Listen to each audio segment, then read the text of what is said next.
Imagine if we could reconstruct our own stories, the historical record of our own lives, giving them our own spin.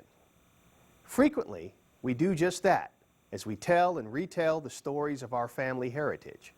We may relate only the accounts of significance, the records of only famous members within our families.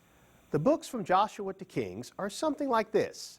The stories were handed on generation after generation until finally, after an immediate crisis, someone or someones began to collect, retell, and solidify the tradition in order to explain how the people of God came to be in exile.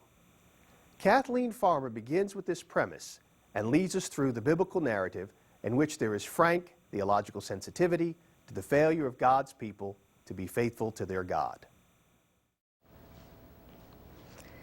The books of Joshua, Judges, Samuel, and Kings tell the story of Israel's experiences in the land of Canaan from the time the people of Israel entered into the Promised Land until the time when they were forcibly removed from the land into exile in Babylon. Apparently, it was there in Babylon, in the midst of the national and religious devastation of the exile, that the priests, the prophets, and the historians of Israel put together their final version of this connected historical narrative that runs from the beginning of Joshua to the end of 2 Kings. In other words, when the historians began to look back on their people's past experiences in the land of Canaan, they already knew how their story would end.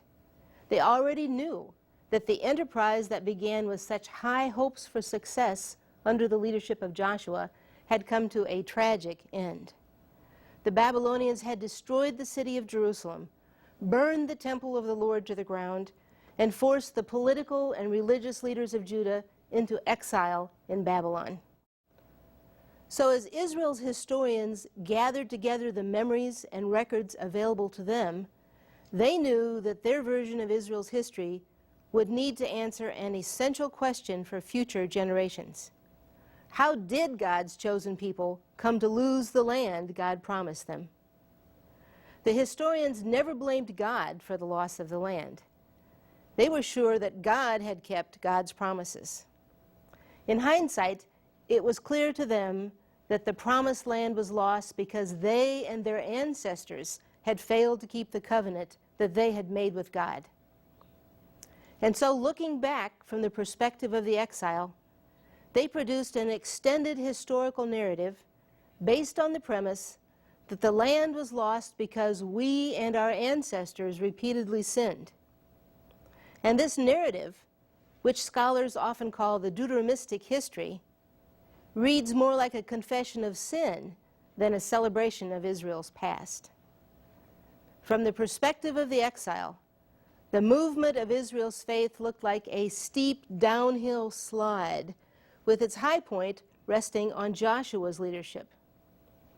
So in the book of Joshua, the historians painted a word picture of what might have been if only Israel had remained strong, courageous, and obedient to God's commandments.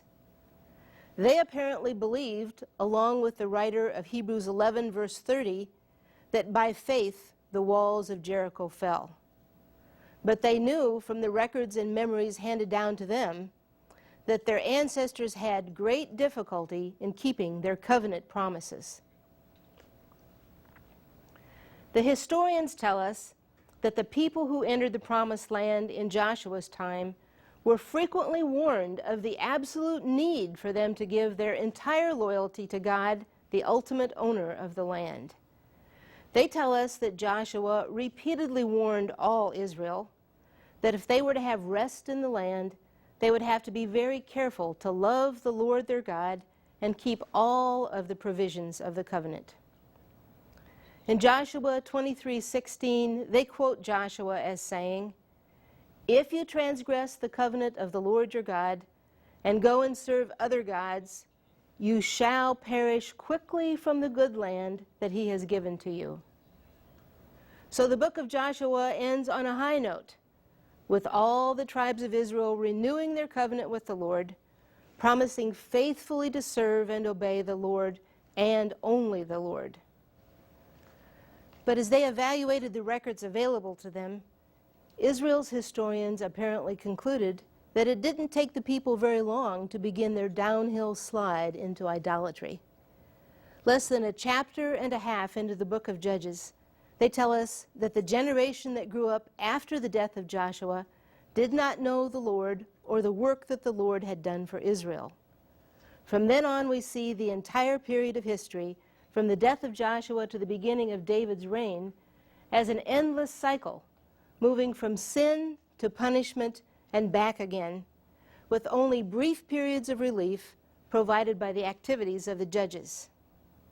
When the historians remembered the traditional stories that had been handed down to them about the judges, those charismatic leaders who had periodically saved the people of Israel from oppression by enemy nations, they saw these stories through the theological conviction stated over and over again in the book of Judges. The Israelites did what was evil in the sight of the Lord, so the Lord allowed their enemies to oppress them. But when the Israelites cried out to the Lord raised up a deliverer called a judge, who delivered them. And the land had rest for the lifetime of the judge. But as soon as the judge died, the Israelites again would do what was evil in the sight of the Lord, and the cycle would begin all over again. The stories of Ehud, Deborah, Gideon, Jephthah, and Samson probably began as separate and unrelated hero stories that circulated orally. The historians of Israel tied these stories together in a connected written narrative, separated from each other by these nearly identical theological summaries. The historians pictured the judges as military heroes, but they never considered them heroes of the faith. According to the historians, none of the judges attempted to lead Israel into a more faithful lifestyle. None of them tried to remind Israel of its covenant obligations. None of these charismatic leaders acted in totally admirable ways. The historians of Israel did not idealize these ancestors in the faith, and they did not gloss over the many ways in which they failed to live up to God's standards. And finally, in the last few chapters of Judges, the rising spiral of sin is said to spin totally out of control. The historians say the people of God and their religious leaders were involved in thievery, extortion, gang rape, murder, dismemberment, civil war, the taking of hostages, and genocide. You might wonder whether you're reading the Bible or the daily news. When the historians asked themselves, how could such things have happened in Israel, they concluded with the phrase that appears at the beginning, in the middle, and at the end of this sector of Judges. In those days, there was no king in Israel. People did what was right in their own eyes. Taken literally, this editorial comment refers to the lack of a human leader who would have had the authority to put an end to the anarchy that reigned in the absence of a king. The ideal king envisioned by Moses and the prophets and the historians of Israel would be one who both feared the Lord and used the provisions of the covenant to guide the nation in doing what was right in the sight of the Lord. In theory, at least, Kings were supposed to uphold and promote the doing of the will of God in the land. But the comment can also be understood figuratively, to refer to Israel's failure to acknowledge the rule of God among them. The historians confess that the horror of those days was due to the fact that people in Israel acknowledged no higher authority over themselves, no king, either divine or human. Thus, the last few chapters in Judges illustrate what happens in a society in which each person has become the sole standard of his or her morality.